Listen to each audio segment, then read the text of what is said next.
ಎಲ್ರಿಗೂ ನಮಸ್ಕಾರ. Not just ಸ್ಪೈಸಸ್ಗೆ ಎಲ್ರಿಗೂ ಸ್ವಾಗತ. ಇವತ್ತಿನ ಸಂಚಿಕೆಯಲ್ಲಿ ನುಗ್ಗೆ ಸೊಪ್ಪಿನಿಂದ ರುಚಿಯಾದ ವಡೆ ಯಾವ ರೀತಿ ಮಾಡೋದು ನೋಡುವ. 1 ಕಪ್ಪಿನಷ್ಟು ಅಕ್ಕಿಯನ್ನು ನೆನೆ ಹಾಕ್ಕೊಳ್ಳಿ.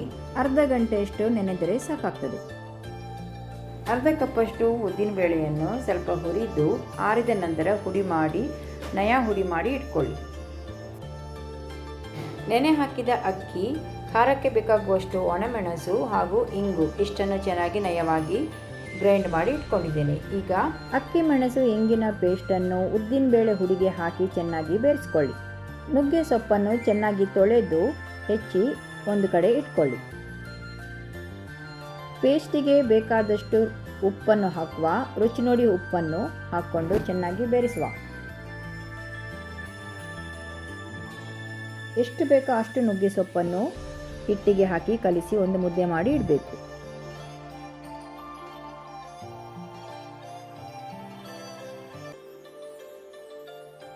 ಹೀಗೆಲ್ಲವನ್ನು ಡೀಪ್ ಫ್ರೈ ಮಾಡಿ ತೆಗೆದ್ರೆ ಆಯಿತು.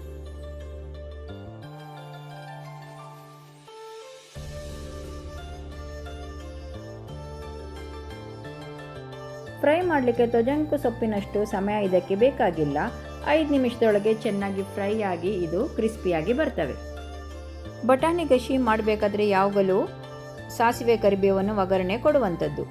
ಆದರೆ ನಾನು ಇವತ್ತು ಸ್ವಲ್ಪ ಬೇರೆ ರೀತಿಯಲ್ಲಿ ಸ್ಪೈಸಿಯಾಗಿ ಮಾಡ್ತಾ ಇದ್ದೇನೆ. ಬನ್ನಿ ಯಾವ ರೀತಿ ಮಾಡೋದು ಎಂಬುದಾಗಿ ನೋಡುವ. ಅರ್ಧ ಕಪ್ಪಿನಷ್ಟು ಒಣ ಬಟಾಣಿಯನ್ನು ನಾನು ನೆನೆ ಹಾಕ್ತಾ ಇದ್ದೇನೆ.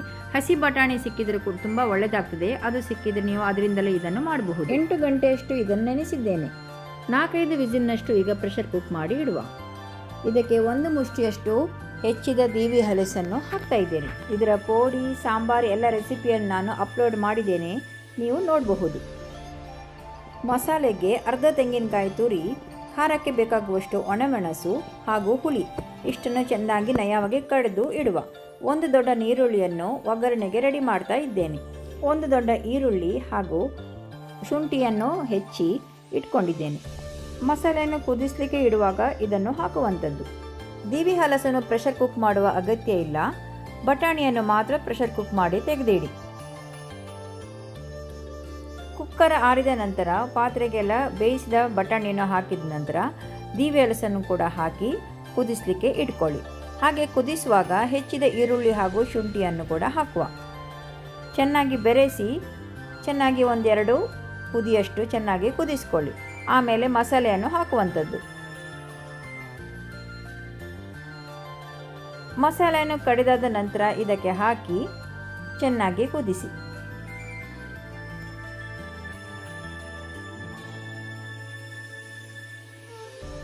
ರುಚಿಗೆ ಬೇಕಾದಷ್ಟು ಉಪ್ಪನ್ನು ಹಾಕ್ಕೊಳ್ಳಿ. 1 ಈರುಳ್ಳಿಯನ್ನು ಚೆನ್ನಾಗಿ ಫ್ರೈ ಮಾಡ್ತಾ ಇದ್ದೇನೆ. ಮಸಾಲೆಗೆ ಕುದಿ ಬಂದ ನಂತರ ಈರುಳ್ಳಿ ಒಗ್ಗರಣೆಯನ್ನು ಕೊಟ್ಟರೆ ನಮ್ಮ ಕರಿ ರೆಡಿ. ಊಟದ ಜೊತೆ 2-3 ಕರಿ ಬೇಕಾದಲ್ಲಿ, ಸ್ಪೈಸಿಯಾಗಿ ಕರಿ ಇಷ್ಟವಿದ್ದಲ್ಲಿ ಇಂಥ ಒಂದು ಕರಿ ಮಾಡಿದರೆ ಊಟ ಅಂತೂ ಸೂಪರ್ ಆಯಿತಾ. ನೀವು ಕೂಡ ಮನೆಯಲ್ಲೊಮ್ಮೆ ಟ್ರೈ ಮಾಡಿ. ಇಷ್ಟವಾದಲ್ಲಿ ರೆಸಿಪೀಸನ್ನು ಫ್ಯಾಮಿಲಿ ಫ್ರೆಂಡ್ಸ್ ಜೊತೆ ಶೇರ್ ಮಾಡಲು ಮರೆಯದಿರಿ. ಎಲ್ಲರಿಗೂ ವಂದನೆಗಳು.